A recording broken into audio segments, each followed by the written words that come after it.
Allegedly, the United States and Iran reached a ceasefire on Tuesday. The United States would stop bombing Iran. Iran would stop sending drones and ballistic missiles at nearby US partners.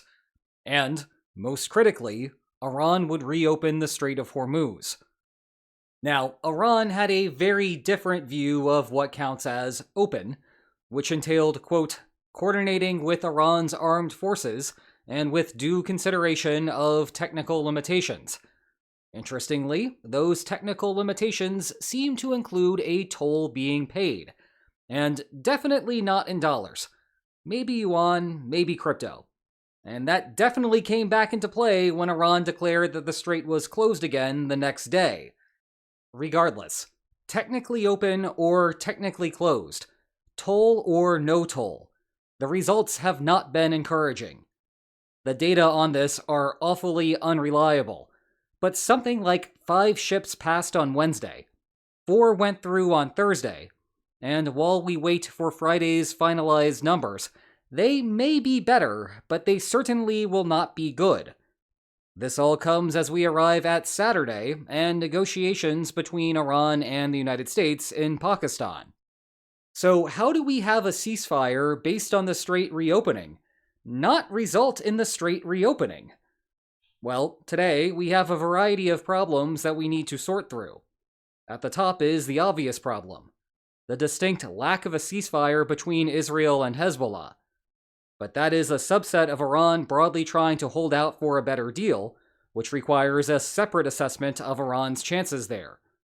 Don't worry, Europe, I have not forgotten about you. We will talk about you guys then. After, we will look at the possibility that internal divisions in Iran are keeping the strait dangerous. Finally, we will venture into the bizarre world where a half-hearted ceasefire has made ships less inclined to make the transit because they want to hold off for a better deal. But let's start with the Hezbollah situation, which is taking our fun little world at war and showing us just how it creates chaos that would be easily avoided if we could kindly return to 1990s geopolitics. On the surface, the problem is that, according to the White House, Trump declared a ceasefire in Iran, which covers Iran, the United States, and, less obviously, Israel. That seemed to match the understanding of Iran's foreign minister based on his released statement. Quote, if attacks against Iran are halted, our powerful armed forces will cease their defensive operations. However, in the middle of the special mullah operation, Israel renewed a long-running battle against Hezbollah. Hezbollah, as a proxy of Iran, had effectively been cut off from resupply. The militant group became a target of opportunity, which Israel did not want to pass on. Well, after the ceasefire began, Israel initiated a particularly aggressive strike campaign, venturing further north than has historically been the case. In response, Iran declared that the ceasefire covered the Lebanon theater, an expectation that Pakistan agreed with. Why this basic point should be the subject of a factual disagreement, I am not sure. I suppose that you would have to ask the negotiators, and further ask ourselves why there is no official document that lays out the terms of the agreement. That sure would make it easier for us to point to the specific passage to determine who is right and who is wrong. I mean, look, it is a bad sign if your planned negotiations are conditional on ceasefire rules previously in dispute, plus a previously undiscussed asset release. But what is not in dispute is the utility of ground news to keep your head on straight. Straight with a GH. My favorite feature of ground news remains the daily briefing, a quick look at 9 important stories for the day, including some stories that segments of the political sphere do not report on, like an MQ-4C Triton drone having to make an emergency descent. And it also helps me break free from tunnel vision and catch stories like a planned Easter ceasefire in Ukraine. And by going to ground.news/lines-on-maps or scanning the QR code on your screen, you can take a fantastic 40% off a Vantage plan to get access to all of these features and more. So thanks again to Ground News for sponsoring today's video. They have been here for me for the last year, and they will be there for you too. Anyway, through what J.D. Vance has described as a genuine misunderstanding, the end result is that Iran declared the strait closed, thereby killing the single thing that mattered the most to the United States. Getting Israel to stop will not be easy for a couple of reasons. One, there is the long-running problem that Netanyahu will be the subject of endless litigation if Israel's constant state of war ever comes to an end. That creates the traditional personal benefits explanation for war, countering our baseline assumption that war is costly. And two, Israel sees this as an opportunity to finish off Hezbollah. The stars are aligned. Iran cannot provide direct support, Syria has started to crack down on the group, and even the Lebanese government has moved from a diplomatic relationship with Hezbollah to a forceful one. Actually, this is the same bargaining problem that has contributed to the negotiations between Russia and Ukraine going nowhere. Russia, at least as of a few months ago, was still under the impression that Ukraine could not defend its front line, but would have an increased capacity to do so once a ceasefire began. To get a settlement to work, the balance of power right now must be relatively close to what the balance of power will look like after the settlement. Thus, to counter that Israeli incentive, the United States would have to threaten to punish Israel for prolonging the Lebanon front. That is something to keep in mind as bilateral negotiations begin between the United States and Iran. Because if the White House views having to constrain Israel as a costly measure, then U.S. diplomats will seek greater concessions out of Iran. Good luck to everyone trying to sort out that mess. More broadly, Iran's strategy here appears to be trying to hold out for a better deal. Lebanon is just one manifestation of that. Of particular issue here is how Iran is demanding reparations from the United States. Because that will never happen, Iran has generously offered to continue charging tolls in lieu of direct payments. If that becomes the new normal, it would indeed be a major concession. The payments could reasonably go as high as 10% of Iran's GDP. I am not sure how effective that strategy will be, though, because it relies on the Trump administration caring a great deal about Hormuz. Now, obviously, Trump cares about tanker transits. It is a significant political problem for him at home. Iran's problem is that it wants reparations from the United States. Failing to obtain those reparations, it will charge a toll. But Tehran's tanker toll is not paid by the United States.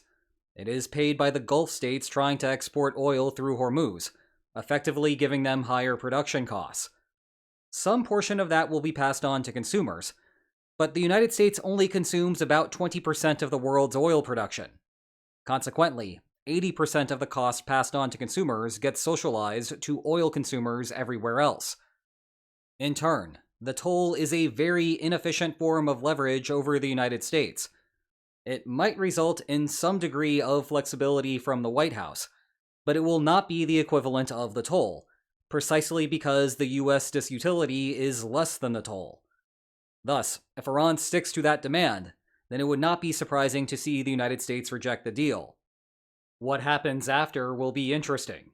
There is an immediate question of whether the United States or Iran benefits more from a 2-week pause, but that is a subject complicated enough to warrant its own video. There is also a question about Arab partners wishing to enter the war against Iran. Indeed, they have shown indications that they are ready to do so.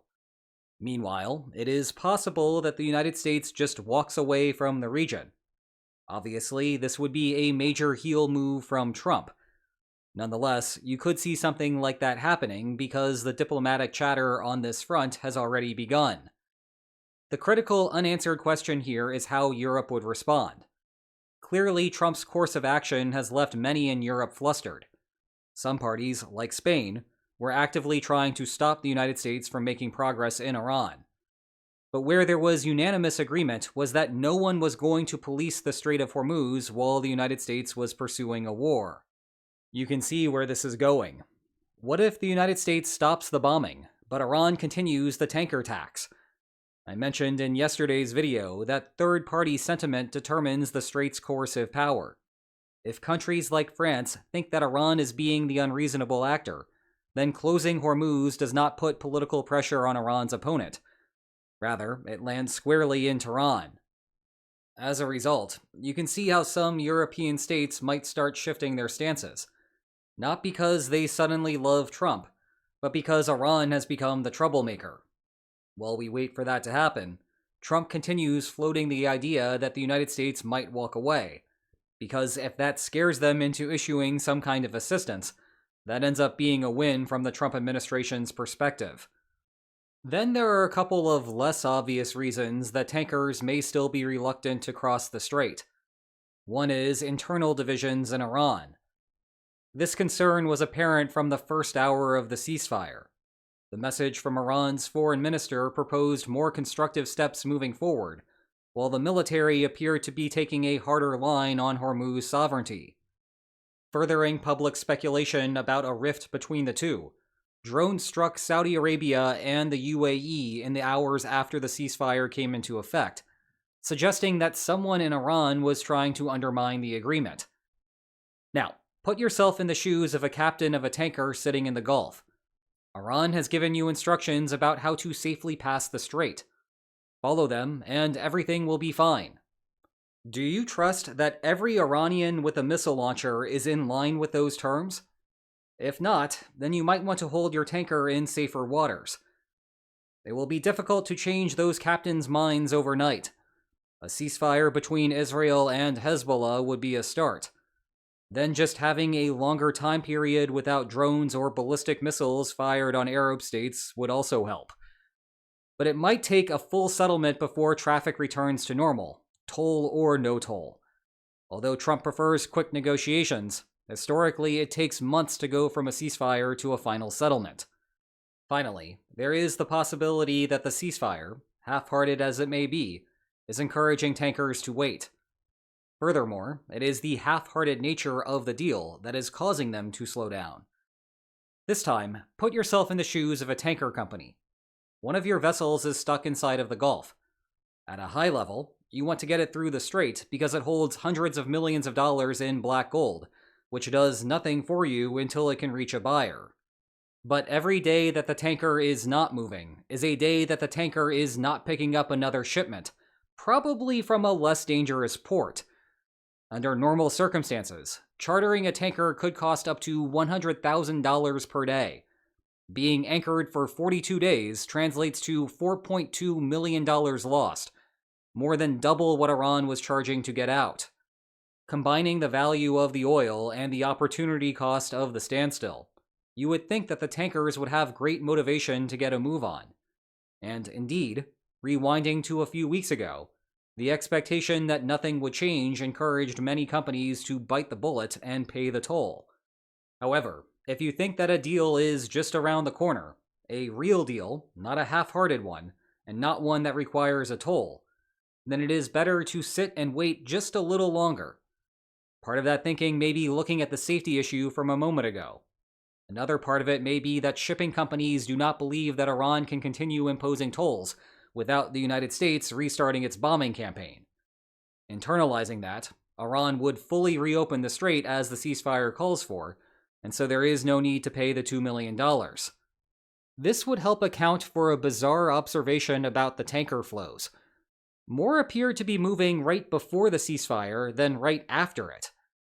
Those that left the Gulf right beforehand were wrongly betting that the conflict would persist for weeks.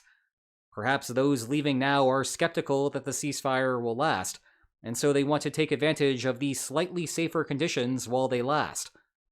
But the remainder are holding off until a better outlook emerges. And if they have made the wrong bet here, then maybe they will eventually bite the bullet and pay the toll. So, what are our takeaway lines for today? Whatever the exact technical status of the strait is, the number of transits is not looking good. The obvious problem is Israel's expanded strikes in Lebanon, and Iran's view that continued conflict there breaks the ceasefire. This is a subset of Iran's broader desire to extract a better deal out of the United States. Less obvious is the risk that tankers face from internal actors in Iran trying to play a spoiler role in negotiations.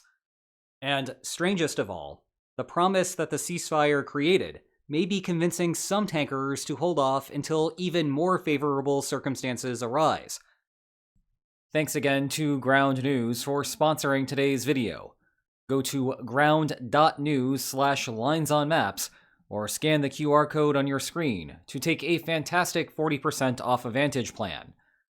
Meanwhile, you can keep the videos flowing with more content about the Iran war. And if you enjoyed today's video, then please like, share, and subscribe, and I will see you next time. Take care.